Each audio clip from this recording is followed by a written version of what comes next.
সকলকে অনেক অনেক প্রীতি ও মোবারকবাদ জানিয়ে মহান মালিকের দরবারে প্রাণ খুলে মোহাব্বতের সাথে পড়ছি আলহামদুলিল্লাহ।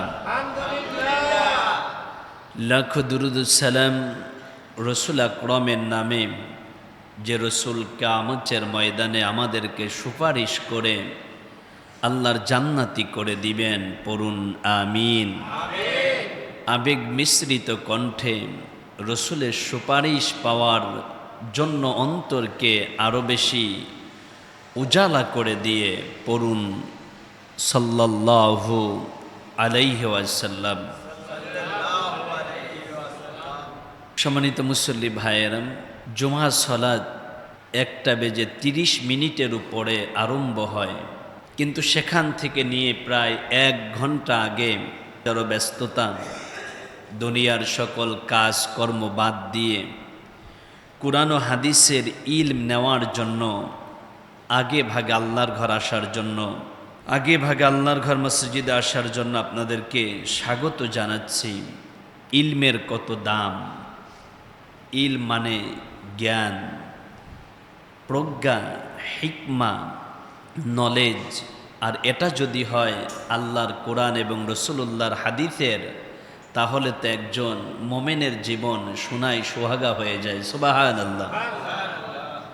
কারণ সোনার উপরে সোহাগা দিলে সোনা যেমন গলে একাকার হয়ে যায়, ঠিক কোরআন হাদিসের জ্ঞান, কোরআন হাদিস পাবার পরে একজন মোমেন তার জীবনকে কোরআন এবং হাদিসের কাছে সপর্দ করে দিয়ে ওই বান্দা এবং আল্লাহ একে অন্যের সাথে এত বেশি আন্তরিক হয়ে যায়, কেন জানি মনে হয় বান্দা একটা সাজদা দেয়, বান্দার বান্দা থাকে না, বান্দা আল্লাহর কদম মোবারকের কাছে চলে যায়। সুবহানাল্লাহ। সেজন্য আপনাদের হাজারো ব্যস্ততা বাদ দিয়ে চলে এসেছেন আল্লাহর ঘর মসজিদে। আমি আপনাদেরকে আবারও আহলান সাহলান মারহাবান এপ্রিশিয়েট করছি। আল্লাহ যেন কিয়ামতের ময়দান আপনাদেরকে সম্মানিত করেন আল্লাহর জান্নাত দিয়ে, পড়ুন আমিন। আমি বলতেছিলাম ইলমের কত দাম, জ্ঞানের কত দাম।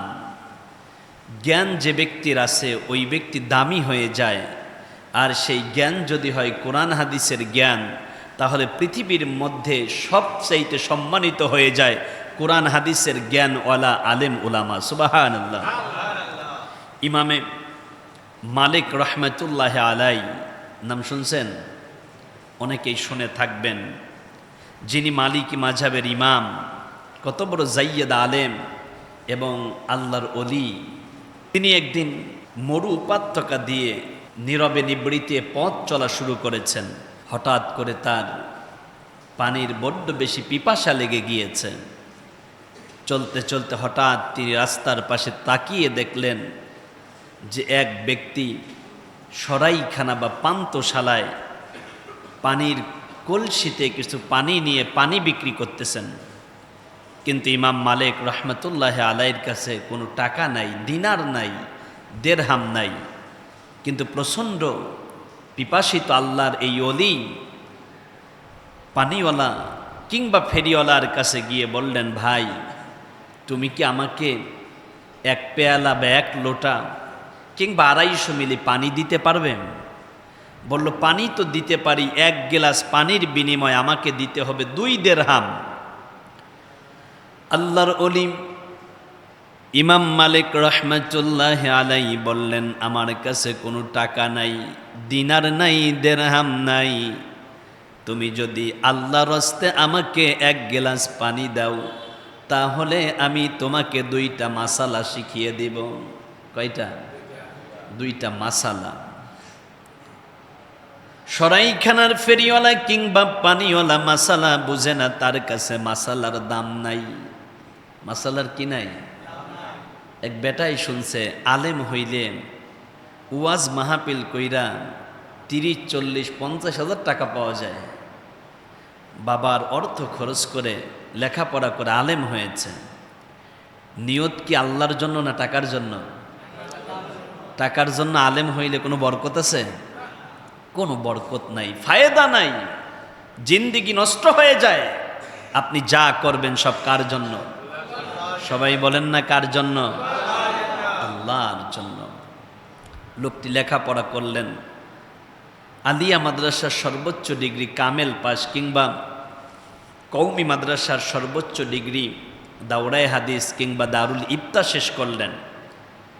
দীর্ঘদিন বাড়িতে ঘরে ফিরে কেউ আর তাকে মাহফিলের দাওয়াতও দেয় না, আর মাহফিল না থাকলে তো টাকা কেউ হাদিয়াও দেবে না। লোকটা চিন্তা করলো, দূর, এ পড়ালেখা শিখেই আমার জীবন ব্যর্থ। বলেন না নাউযুবিল্লাহ। ওর জীবন ব্যর্থ হয়েছে নাকি ওর নিয়তের মধ্যে গলদ ছিল? নিয়তের মধ্যে গলদ ছিল।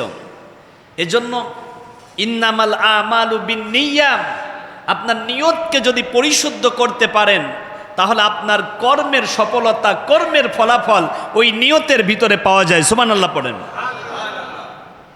লোকটি দীর্ঘদিন পর্যন্ত যখন কোনোভাবেই মাহফিলের দাওয়াত পাচ্ছে না, তখন সে তার কোরআন হাদিসের ইলম, নামাজ, রোজা, শরীয়তের বিধান সব বাদ দিয়ে ফেললেন।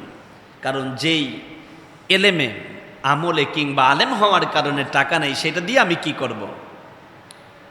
একজন লোক ডাক দিয়ে বলল, ভাই তুমি তো ভুলের ভিতরে আছো।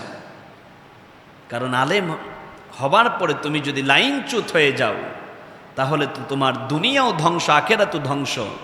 কারণ কোরআন হাদিস যারা শেখে আল্লাহ রব্বুল আলামিন তাদের অনেক সম্মানিত করেন। সুবহানাল্লাহ। এইবার লোকটি ডাক দিয়ে কয়, চাচা মিয়া সেই কথা বলেন, কোরআন হাদিস শিখলে নাকি টাকা পাওয়া যায়? পথ চলতে চলতে হঠাৎ আমার পায়ের জুতা ছিঁড়ে গেল। কি জুতা? মুসির কাছে গিয়ে বললাম, ভাই আমার জুতাটা একটু সেলাই করে দেন। মুসি বলে 5 টাকা দিতে হবে। আমি মুসিকে ডাক দিয়ে বললাম যে তোমাকে আমি একটা ওয়াজ শোনায়া দেব। কি শোনায়া দেব? মুসি ওয়াজ বোঝে? মুসির কাছে ওয়াজ করতে গেলে কোনো দাম থাকবে? একটা ওয়াজ শোনায়া দেব। তা মুসি ডাক দিয়ে কয়, ওয়াজ টোয়াজের দরকার নাই, আমার টাকা লাগবে কয়টা? 5টা। এখন আমি হুজুর যদি এই চিন্তা করি মুসির কাছে গিয়ে ওয়াজ করব, মুসি কি আমার ওয়াজ বুঝবে? বুঝবে? ওয়াজ বোঝার জন্য আপনার মন হতে হবে আবু বকরের মতো, মন হতে হবে হযরতে আবু বকর সিদ্দিক রাদিয়াল্লাহু তাআলা আনহুর মতো। কিন্তু আপনার অন্তর যদি হয় আবু লাহাবের মতো, আবু লাহাব, আবু জাহেল রাতের অন্ধকারে রাসূলুল্লাহর কোরআনের তিলাওয়াত শুনতেন আর বলতেন, এত শ্রুতিমধুর কোরআনের তিলাওয়াত, এত কোরআনের শৈল্পিকতা মুহাম্মদুর রাসূলুল্লাহ ছাড়া আর কারো কণ্ঠ থেকে মানায় না। বরং পৃথিবীর সবচাইতে দামি কিতাব হচ্ছে আল্লাহর কোরআন।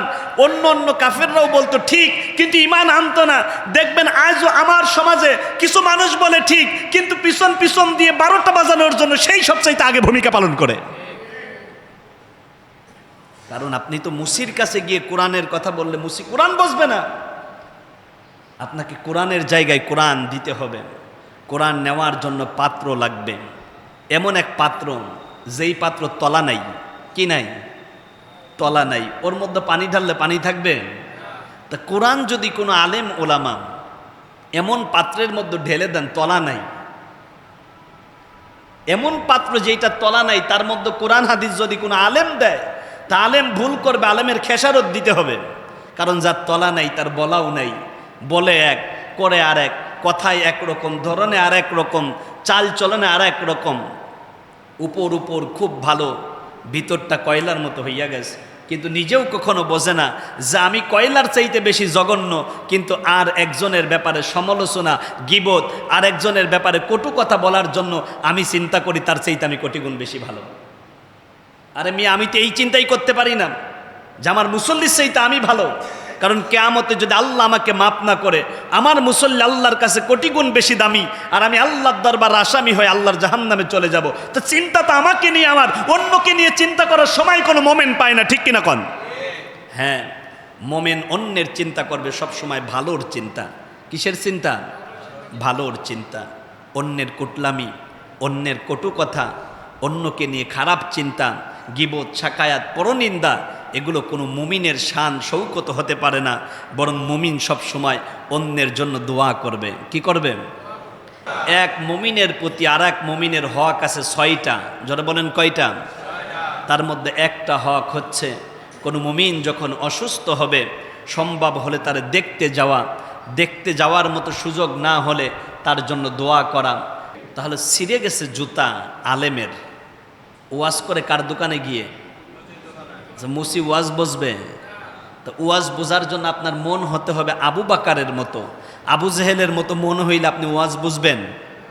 তো ওয়াজ যতই শোনেন, মন রাখবেন কি আবু জেহেলের মতন, আবু বাকারের মতো? ওয়াজ করলে কি লাভ, শুনলে কি লাভ? লাভ হবে তোর আমলে, আমলেও লাভ হবে না নবী প্রেম না থাকলে দিলেম। কি প্রেম? নবী প্রেম। এটা কি জাহির করার জিনিস? আমি আশেকে রসুল, রসুলরে খুব ভালোবাসি। আহারে না, রসুলরে ভালোবাসা আসে অন্তর থেকে। কোন জায়গার থেকে? অন্তর থেকে। রসুলের ভালোবাসা নিয়ে আপনি যদি রসুলের আদর্শ অনুসরণ করতে পারেন, তবেই আপনি প্রকৃত আশেকে রসুল। ঠিক কিনা কন? আমার ভাইয়েরা, আমার বন্ধুগণ, হজরতে ইমাম মালিক রহমতুল্লাহ আলাইহি রওনা দিয়েছেন, পানি চায়। কি চায়? পানি চায়। পানি চাওয়ার পরে এখন সরাইখানার যেই পানিওয়ালা, তিনি ডাক দিয়ে বললেন যে আমাকে দিতে হবে 2 দিরহাম। কি দিতে হবে? 2 দিরহাম। 1 ঘন্টা যদি কেউ কোরআন হাদিসের কথা শুনে, তাহলে আল্লাহর রসুল সাল্লাল্লাহু আলাইহি ওয়াসাল্লাম বলেছেন তার আমল নামায় 500 রাকাত নফল নামাজের সমান সওয়াব দিয়ে দেওয়া হয়। 1 ঘন্টা যদি কেউ কোরআন হাদিস নিয়ে গবেষণা করে, 60 বছর নফল ইবাদতের চাইতে বেশি সওয়াব। কিন্তু একদিকে কোরআনের কথা হয়, কার কথা? আল্লাহর কথা। আপনাকে আন্তরিকতার সাথেই শুনতে হবে, কারণ হুজুরের কথা হয়তো শুনতে শুনতে এইটা আমার কাছে মনে হয় হুজুরে তো পুরাণ, বউর সাথে সংসার করলেন 60 বছর। যদি এই চিন্তা করেন 5 বছর পরে বউ তো পুরাণ হয়ে গেছে, তাহলে তো বিয়ে আরেকটা করতে হবে। ঠিক কিনা কন? 60 বছর একসাথে সংসার করেন, 5 বছর পরে কি কন বউ পুরাণ হয়ে গেছে? আরে প্রকৃতপক্ষে স্বামী যারা, বউর সাথে সাংসারিক জীবন যতদিন চলে, সম্পর্কের জায়গা আরও বেশি তত ডেভেলপ হয়, তত বেশি গাঢ় হয়। কিন্তু দেখা যায় 5 বছর পরে, 3 বছর পরে বউ আর ভালো লাগে না, তখন দেখা যায় যে বউরে বাদ দিয়ে আরেকজনের সাথে পরকিয়া করে। নিজের বউয়ের চাইতে অন্যের বউ ভালো লাগে, এটা জায়েজ আছে? অন্তরটাকে পরিশুদ্ধর একটি জায়গাতে আনতে হবে, কারণ আপনার বউ আপনার বাড়ির কাজ করে, আপনার সন্তানের দেখাশোনা করে, আপনার কাপড় ধৌত করে। আপনার ওয়াইফের সব গুণ যে আপনার কাছে ভালো লাগবে বিষয়টি এমন না। এক মায়ের পেটে 2 ভাই, আপনাদের 2 ভাইয়ের ভিতরেই তো একেবারে মিল নাই। বড় ভাই একরকম করে, ছোট ভাই আর এক রকম করে। আপনার ওয়াইফের সাথেও তো আপনার কত মিস আন্ডারস্ট্যান্ডিং হতে পারে। এই জন্য কি আপনি শাশুড়ি আম্মা আপনার পুত্রবধূর বদনাম গিয়ে পাশের বাড়ির আরেকজনের কাছে করবেন? এতে করে কি আপনার ইজ্জত থাকে? কারণ আপনার পুত্রবধূ আপনার কি ইজ্জত, আপনার কি, সবাই কথা বলেন না, আপনার কি ইজ্জত। দেখবেন কত শাশুড়ি আছে পুত্রবধূর বদনাম পাশের বাড়ির সকিনা বিবির কাছে গিয়ে করে। 3 দিন পরে এই শাশুড়ির সাথে সকিনার সাথে একটা ঝগড়া লেগে গেছে, তখন সকিনা ঠিকই খুঁটাটা দিয়ে দেয়, এলো তুই কেমন জানি, তোর নিজের বেটার বোর সাথেই তো মিল করে চলতে পারো না, তুই বাহিরের মানুষের সাথে চলবি কেমনে? কি আছেন এরকম ঘটনা? ঠিক আপনার পুত্রবধূ আপনার বাড়ির ইজ্জত। আজ যদি আব্দুল জব্বার সাহেবের পুত্রবধূ আরেকজনের সাথে বাড়ায়া যায়, মানে চলে যায় পরকিয়া করে, তাহলে আপনি আব্দুল জব্বার, আপনার বিয়েই বাড়ির লোকজনের ইজ্জত যায়, নাকি আপনি পানগা বসবাস করেন আপনার ইজ্জত যায়? আপনার বিয়েই বাড়িরে কে চেনে? আপনার বিয়ের নামই তো কেউ জানে না। বলবে এই ঘটনা একটা ঘটছে, কি হয়েছে? কয় আব্দুল জব্বারের বেটার বউ তো আরেকজনের সাথে বেগিয়ে গেছে। তা ইজ্জত আপনার পুত্রবধূ আপনার বাড়ির, কারণ আপনার পুত্রবধূ যদি কোনো খারাপ কাজ করে তাহলে আপনার পরিবার, আপনার বংশের ইজ্জত যায়। ঠিক আপনার পুত্রবধূর সব কাজ আপনার কাছে ভালো লাগে না, কিন্তু পাশের বাড়িতে গিয়ে যখনই বদনাম করেন, তখন নিজের ঘরের বদনাম আপনি অন্যের কাছে করে আসলেন। বুদ্ধিমান মানুষ সেই কাজ করে? বুদ্ধিমানেরা কখনো সেই কাজ করে না। জ্ঞানী যারা বুঝে তারা শুধু ইশারায় বিয়াক্কুলের বুঝাইতে কে পারে কথায়। আমরা শুধু চিন্তা করি যে দুনিয়ার জ্ঞান, দুনিয়ার লেখাপড়া, এইটাই মনে হয় আমাকে অনেক বড় সমাদৃত করে। না, আপনার যেখানে শেষ কোরআন হাদিসের জ্ঞান যাদের আছে, তাদের জ্ঞানের পরিধি আপনার শেষের জায়গার থেকে তাদেরটা শুরু হয়। আল্লাহু আকবার। তোকে বোঝা দরকার। কুল হাল ইয়াস্তাউইল্লাযীনা ইয়ালামুনা ওয়াল্লাযীনা লা ইয়ালামুন। আল্লাহ বলেছেন যারা কোরআন হাদিসের জ্ঞান জানে আর যারা জানে না তারা কোনোদিন এক হতে পারে না। তাহলে যারা সাধারণ লেখাপড়া করেছে তাদের জ্ঞানের জায়গা আর আলেমদের জ্ঞানের জায়গা কি এক? কারণ আলেমদের মধ্যে আছে আল্লাহর কোরআনের জ্ঞান। কিসের জ্ঞান? কোরআনের জ্ঞান, রাসূলুল্লাহর হাদিসের জ্ঞান। সুম্মা আওরাসনাল কিতাবাল্লাযীনা ইসতাফাইনা মিন ইবাদিনা। আল্লাহ ডেকে বললেন আমি আল্লাহর আবেদের অভাব নাই। আবেদ মানে যারা আল্লাহর ইবাদত করে, যারা আল্লাহর কি করে। আমি আল্লাহর অগণন আবেদের ভিতরে তারা সবচাইতে বেশি দামি, যাদেরকে আমি রব্বুল আলামিন আমার কোরআনের ওয়ারিশ বানায়া দেই। সুবহানাল্লাহ। কিসের ওয়ারিশ? সুম্মা আওরাসনাল কিতাব। কিতাব মানে হচ্ছে কোরআন। কিতাব মানে কি? কোরআন। আমি আল্লাহ যাদেরকে আমার কোরআনের ওয়ারিশ বানিয়ে দেই। তাহলে কোরআনের জ্ঞান আছে কাদের ভিতরে? আলেমদের ভিতরে। সাধারণ মানুষের ভিতরে যে নাই বিষয়টি এমন না, কিন্তু সবচাইতে বেশি কোরআন হাদিসের জ্ঞান রাখে আলেমরা। আমি ব্যক্তিগতভাবে নিজেকে কখনো আলেম বলে দাবি করি না। মরণের আগ পর্যন্ত যেন আল্লাহ আমাকে দাবি না করান, মরণের আগ পর্যন্ত তলবে এলেম হিসাবে থাকতে পারি। কি হিসাবে? তলবে এলেম হিসাবে। কারণ যারা তলবে এলেম হয়, যারা দিন শেখার জন্য ঘর থেকে বের হয়, আল্লাহ তাদের জন্য জান্নাতের রাস্তাকে সহজ করে দেয়।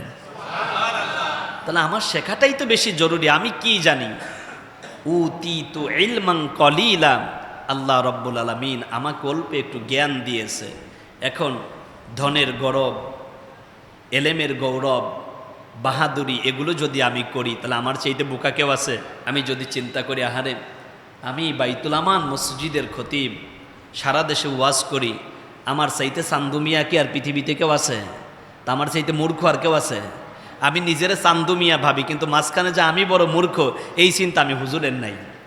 এজন্য নিজেকে যদি বড় করতে চান তাহলে আগে নিজেকে বড়দের কদমে সোপর্দ করে দেন।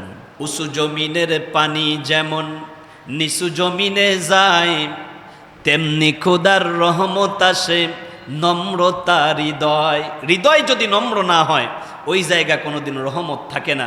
রহমত পেতে চান অন্তরটাকে আগে নরম করেন। অন্তরকে কি করেন? আপনার জমিটা চৈত্র মাসের খরায় ফেটে চৌচির হয়ে গিয়েছে, ওখানে ফসল লাগালে ফসল হয় না। ফসল লাগানোর জন্য আগে পানি দিয়ে জায়গাটা নরম করতে হয়। এই জন্য আপনার যেই কলব আছে এইটা কোরআন হাদিসের জ্ঞান দিয়ে, এলেম দিয়ে নরম করার পরে ওই জায়গা আল্লাহ রসুলের নাম দিলে ওইটা সেট হয়ে যায়। আর কলব যদি শক্ত থাকে কোরআন হাদিসের কথা ভালো লাগে না, শুধু কুটলামি ভালো লাগে। কুটলামি করবেন না, কেউ কারোর সাথেই কুটলামি করবেন না।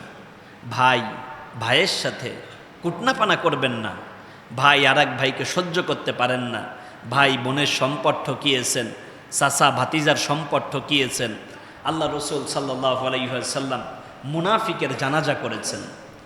আব্দুল্লাহ ইবনে উবাইয়ের জানাজা আল্লাহ রসুল দাঁড়িয়ে গিয়েছেন।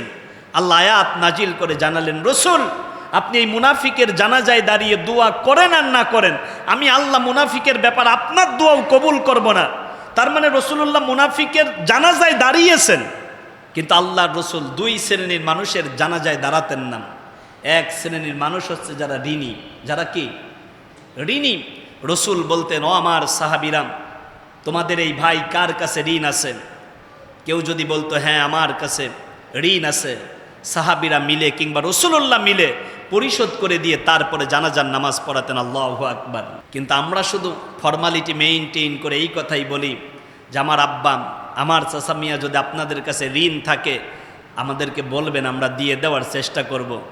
কত নজির আছে, দাফন কাফনের পরে পাওনাদার এসে ছেলের কাছে ডাক দিয়া বলে, ভাতিজা তোমার আব্বার কাছে তো 1 লাখ পাইতাম। আব্বার কাছে পাইতেন, আব্বার কবরটা দেন না? আব্বার কাছে পাইবেন তো আমার কাছে কি? কিন্তু রসুল বলছেন আপনি যদি মানুষের কাছে ঋণ থাকেন, আপনার জানাজা হওয়ার আগে ওই ঋণ পরিশোধ করতে হবে। কত বড় জটিল কথা। আর রসুল সাল্লাল্লাহু আলাইহি ওয়াসাল্লাম তাদের জানাজা করতেন না যারা আত্মহত্যা করতেন। রসুল সাহাবীদের ডাক দিয়ে বলতেন, তোমাদের মধ্য থেকে একজন তোমরা দাঁড়িয়ে তার জানাজা পড়ে ফেলো। রসুল সাল্লাল্লাহু আলাইহি ওয়াসাল্লাম আত্মহত্যাকারীদের জানাজা করতেন না। আর যারা ঋণ থাকে, আল্লাহর কাছে ঋণ থাকলে মাফ করবেন কে? কিন্তু বান্দার কাছে ঋণ থাকলে, আপনি আব্দুর রহিম ক্ষমতার দাপটে রক্তের গরমে একজনকে একটা গালি দিয়ে ফেললেন, কিন্তু আপনি মারা গেলেন। আব্দুর রহিম যদি আপনারে ক্ষমা না করে, কশ্চিনকালেও আপনি মাপ পাবেন না। কি পাবেন না? আপনি দিনা আছেন টাকার ঋণ, আপনি মারা যাওয়ার পরে সন্তানেরা পাওনাদারকে দিয়ে দিলে মাপ হয়ে যাবেন। কিন্তু আপনি একজনকে গালি দিলেন, কিন্তু একটা থাপ্পড় দিলেন। আপনি মারা যাওয়ার পরে যাকে থাপ্পড়টা দিলেন সে আপনার থেকে মাপ, আপনি তাকে মাপ করার সুযোগ পাইলেন না, আগেই মারা গেলেন। কি করলেন? আগেই মারা গেলেন। তাহলে আপনি মাপটা পাবেন কেমনে? আরে টাকাটা তো আপনার সন্তানরা দিয়ে পরিপূর্ণ করে দিতে পারে, কিন্তু আপনি যার গায়ের মধ্যে হাত দিয়েছেন, কটু কথা বলছেন, ওই ব্যক্তি যদি আপনাকে মাপ না করে, আপনার উপায়টা হবে কি, সেই চিন্তাটা আগে করেন। এই জন্য জীবনটা রাঙাতে হবে রাসূলুল্লাহর আদর্শে। কার আদর্শে? আমি কথা বলতেছিলাম ইমাম মালিক রহমতুল্লাহ আলাই, তিনি বললেন যে আমাকে এক পেয়ালা পানি দাও। কি দাও? পানিওয়ালা বললেন আমাকে 2 দিরহাম দিতে হবে। ইমাম মালিক রহমতুল্লাহ আলাই বলল আমার কাছে কোনো দিরহাম নাই, দিনার নাই, আমি তোমাকে 2টা মাসালা শিখিয়ে দিব। কি শিখিয়ে দিব? 2টা মাসালা শিখিয়ে দিব। লোকটা এরপরেও পানি দিলেন না। ইমাম মালিক রহমতুল্লাহ আলাই, মানুষকে পানি পান করানো সদাকার সোয়াব। সুবহানাল্লাহ। আপনার মসজিদের পাশে রাস্তার কোল ঘেঁষে আপনি একটা ট্যাপ দিয়ে রাখেন। বাড়ির পাশে লোকজন অনেক জমায়েত হয়, বাড়ির থেকে একটা পাইপ দিয়ে রাস্তার পাশে একটা পানির ট্যাপ দিয়ে রাখেন। পথচারীরা যাবে, পানি খাবে, কেউ হাত মুখ ধৌত করবে, অজু করবে, আপনার আমল নামায় সদগায়ের সোয়াব যেতেই থাকবে। সুবহানাল্লাহ। আর এখন তো আমরা অন্যের পানি বন্ধ করি, অন্যের গ্যাস বন্ধ করি, অন্যের রাস্তা বন্ধ করি, অন্যের সম্পদটা জোর করে কেমনে নেওয়া যায় সেই চিন্তা করি। ঠিকই না কন?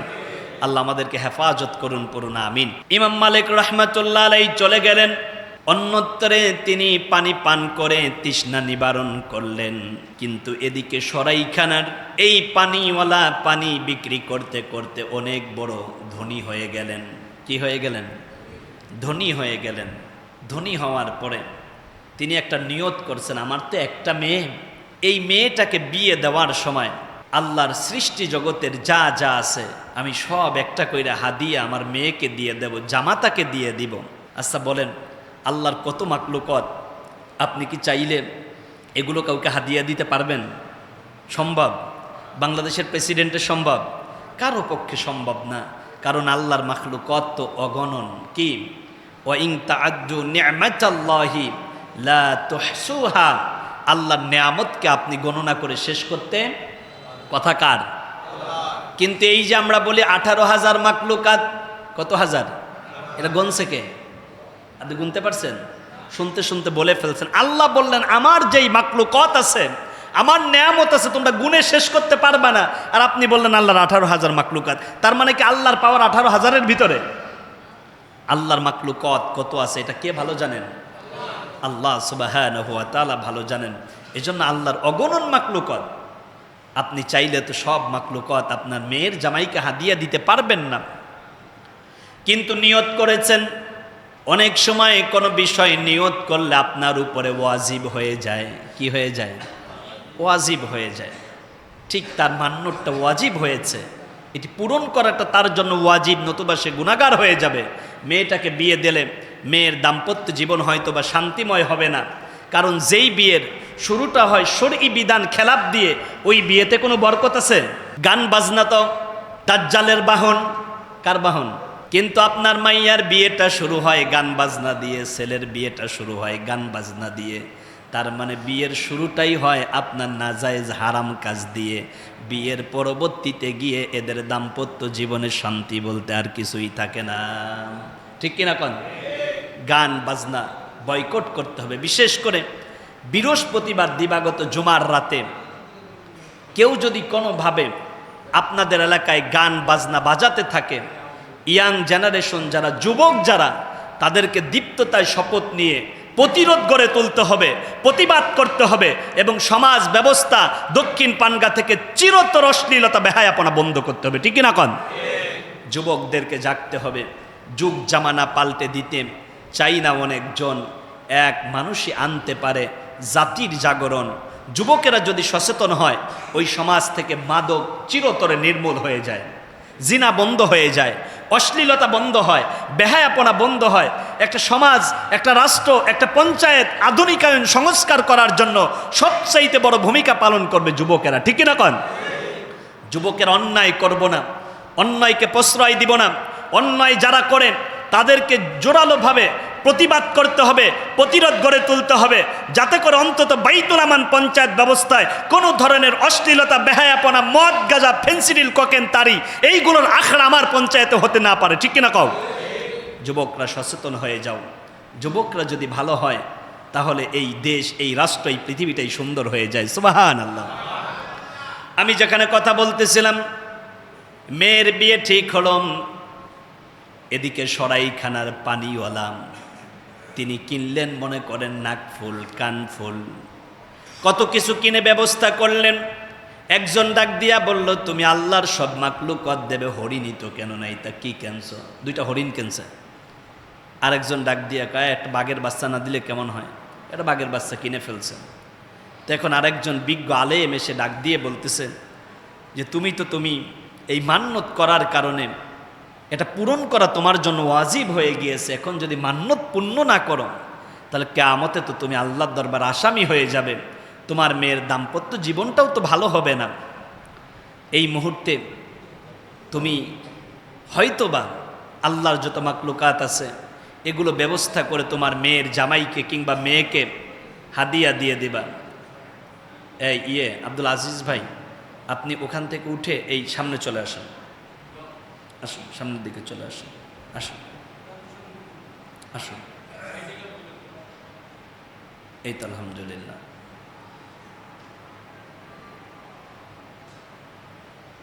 শুনতেছেন আপনারা কথা? কথা যত কম বলা যায় তত বেশি ভালো হয়। মাংসমাতা নাজা, যারা চুপ থাকে তারা নাজাত পায়, যারা চুপ থাকে তারা কি পায়? নাজাত পায়।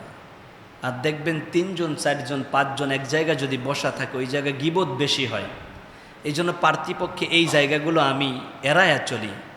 অনেক সময় দেখা যায় যে অনেক ভালোবাসার মানুষও থাকেন, কিন্তু সেখানে গিয়ে আমি, আলহামদুলিল্লাহ আপনারা এগুলো করেন না, কিন্তু এরপরও এক জায়গা লোক যত বেশি হয় ওই জায়গা বেহায়াপনা, বেফাস কথাবার্তা বেশি হয়। এই জন্য আমার পছন্দের মানুষ অনেক সময় এক জায়গায় বসে থাকে 3 জন 4 জন, আমি চলতেছি সালামটা দিয়ে চলে আসি। কারণ এক জায়গায় বসার কারণে যদি ওই জায়গায় একটা গীবত হয়ে যায়, আমি গীবত না করার কারণে আমি গীবতের আসামি হয়ে যাব। কি হয়ে যাব? পরনিন্দা না করার পরও আমি পরনিন্দার আসামি হয়ে যাব, কারণ আমি ওই মজলিসে ছিলাম। কোন জায়গায় ছিলাম? মজলিসে ছিলাম। এই জন্য মজলিসে বসার ব্যাপারে, মজলিস করার ব্যাপার আপনাকে খুব সতর্ক হতে হবে। ওই বন্ধুর সাথে চলুন যেই বন্ধু নামাজের সময় ডাকেন, ওই বন্ধুর সাথে আড্ডা দেন যেই বন্ধু কোরআনের কথা বলেন, ওই বন্ধুর সাথে চলুন যেই বন্ধু আপনাকে জান্নাতের রাস্তা দেখায়া দেয়। কিন্তু এমন এক জায়গা বসলেন, মনে করেন বাইতুল আমানের হুজুর, বাইতুল নূরের হুজুর, বড় বাড়ির হুজুর, এই জায়গা নাই কাজীর গায়ের হুজুর। এখন বাইতুল আমানের হুজুর আমি ডাক দিয়ে নাজমুল সাহেবরে বলি, শুনছেননি কাজীর গায়ের হুজুরেতে এই ঘটনাটা ঘটাইছে? তা আমি, হুজুর আমার ইমান আমল যা আছে ওই জায়গায় শেষ। ওই জায়গায় কি? ওই জায়গাতেই শেষ। কিন্তু আমরা কোনো সময়ের জন্য এইটা চিন্তা করি না যে আমার গীবতের কারণে, পরনিন্দার কারণে ইমান আমল যে ধ্বংস হয়ে যাচ্ছে। হ্যাঁ, কারো যদি মানবীয় ত্রুটি থাকে তাহলে তাকে একান্ত ফাসলিহু বাইনা আখাওয়াইকুম, বুকের সাথে জড়ায়া ধরে তারপরে তার ভুল সংশোধনী দেওয়াটা হচ্ছে ইমানদারের দায়িত্ব। কাদের দায়িত্ব? নাকি ইমানদারের দায়িত্ব 10 জনকে নিয়ে তার ব্যাপারে শুধু সমালোচনা করে যাওয়া? খবরদার, এই কাজগুলো করবেন না। এই দুনিয়াতে সমালোচনা বেশি হয় 2 শ্রেণীর মানুষের। কয় শ্রেণীর? ওয়াকুন্না নাখুদু মাআল খাইদিন। এই দুনিয়াতে যারা স্বামী হয়, যারা কি হয়, 40 বছর স্বামী আর স্ত্রী সংসার করে, দেখবেন 40 বছর পরে একদিন স্ত্রী ডাক দিয়া বললেন, এই 40 বছরে আমি তোমার কাছ থেকে কিছুই পাই নাই। এই যে একজন নারী এই কথা বলার সাথে সাথে স্বামীর নাশুকরি করার কারণে সে আল্লাহর জাহান্নামী হয়ে যায়। বলেন নাউযুবিল্লাহ। পাশের বাড়ির ভাবির কাছে গিয়ে বলে, ও ভাবি সাহেবা, তোমারে তো 1700 টাকা 3 পিস দিয়েছে, কিন্তু আমার কেমন জামাই 1000 টাকা 3 পিসও দিতে পারে না। ও নারী, ও মা, ও বোন, আপনার স্বামী যদি 500 টাকার একটা 3 পিসও আপনারে কিনে দেয়, আপনি মনে করবেন পৃথিবীর সবচাইতে দামি 3 পিস। কারণ প্রকৃতপক্ষে যারা নারী, প্রকৃতপক্ষে যারা নারী, এরা কোনোদিন স্বামীর বিরোধিতা করে না। কত ওই দিন দেখলাম মার্কেট করতে গিয়ে এক নারী তার স্বামীরে পায়ের জুতা খুললা পিটায়। এটা কি জীবন?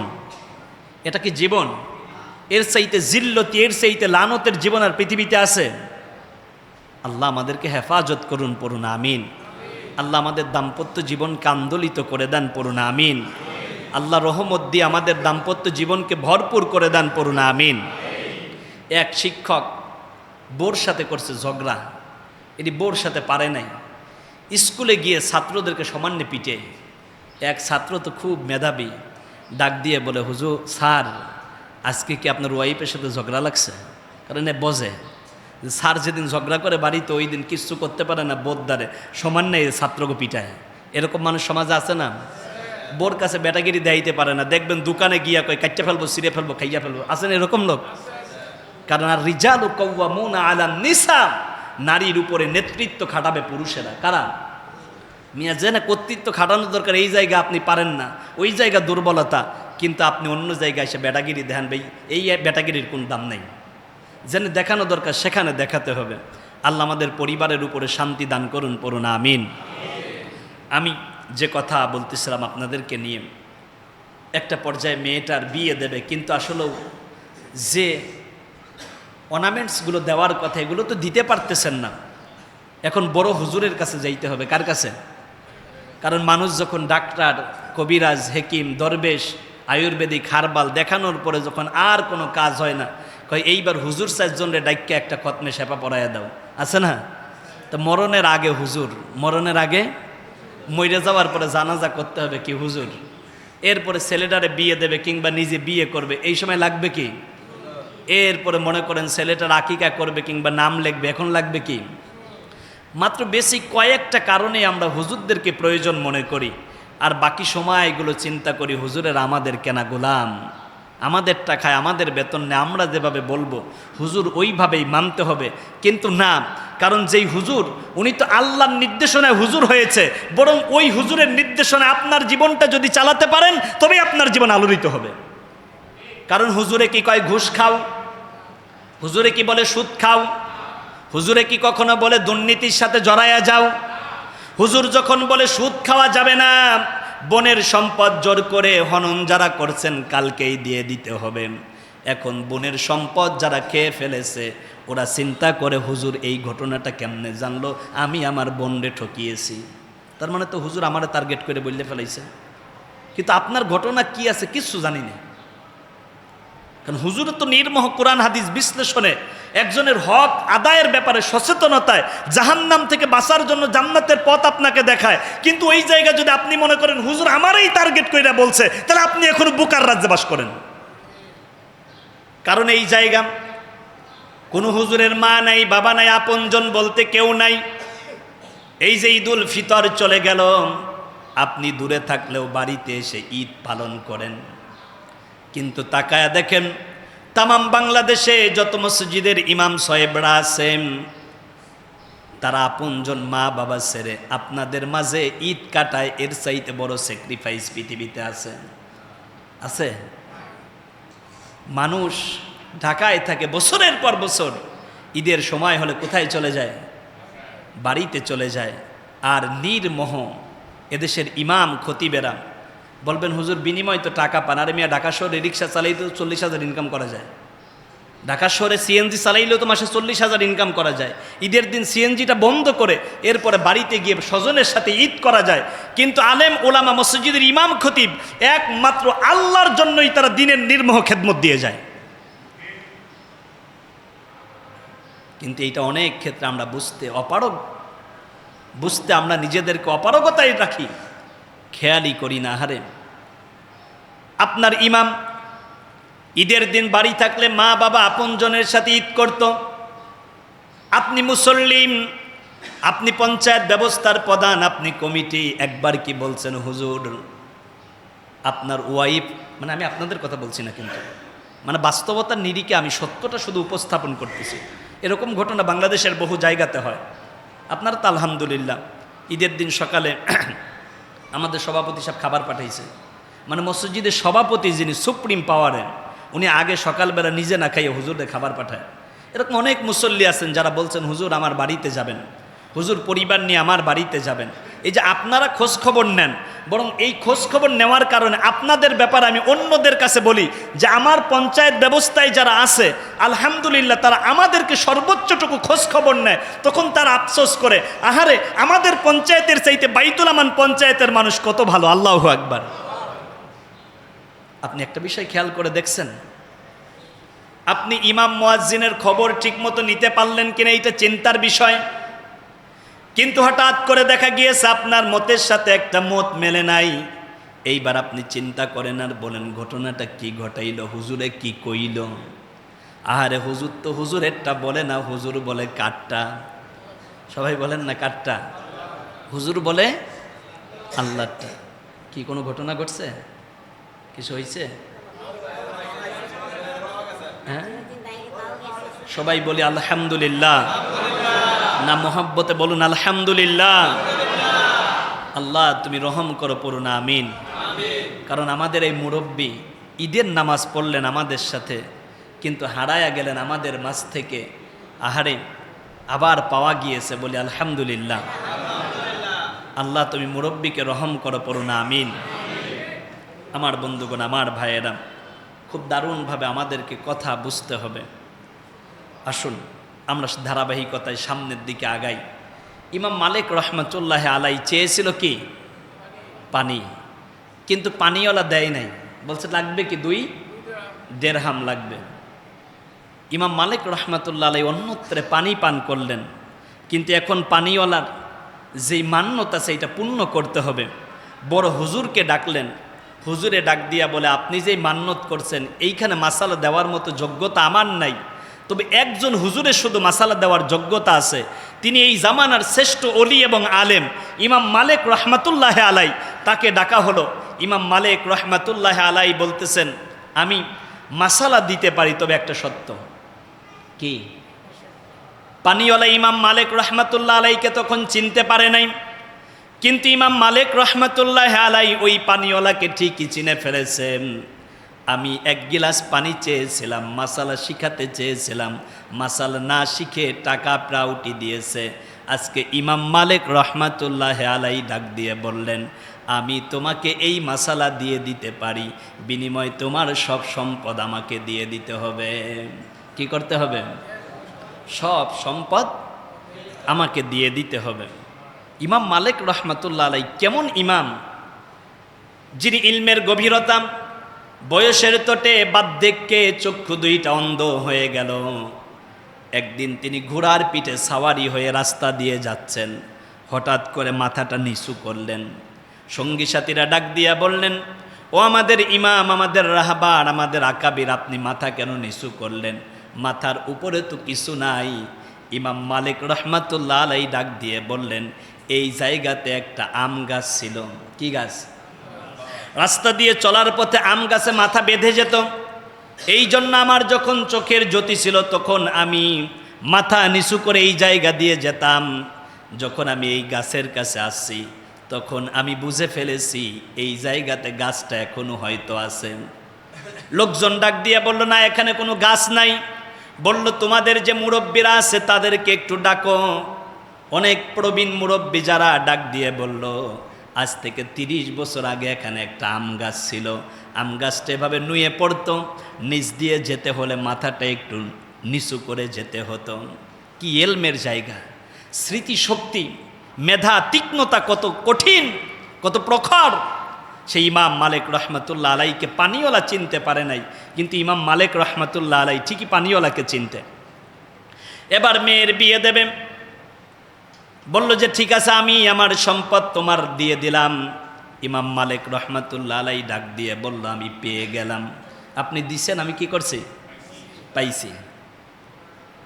এবার ইমাম মালিক রহমতুল্লাহ আলাই ডাক দিয়ে বলল তোমাকে আমি একটা মাসালা শিখিয়ে দেই।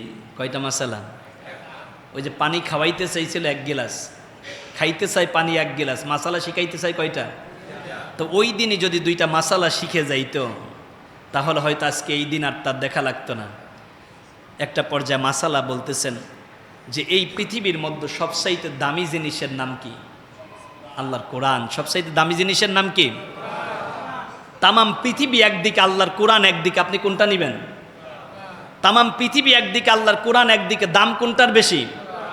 ইমাম মালিক রহমতুল্লাহ আলাই বলল তুমি যেহেতু তোমার মেয়ের বিয়েতে পৃথিবীর সবচাইতে দামি জিনিস দিতে চেয়েছো, সব মাকলুকাত দিতে চেয়েছো, সব মাকলুকাতের চাইতে কোরআনের দাম যেহেতু বেশি, তুমি তোমার জামাইকে একটা কোরআন হাদিয়া দিয়ে দাও, তাহলে তুমি যে মান্নত করছো এই মান্নতটা পূর্ণ হয়ে যাবে।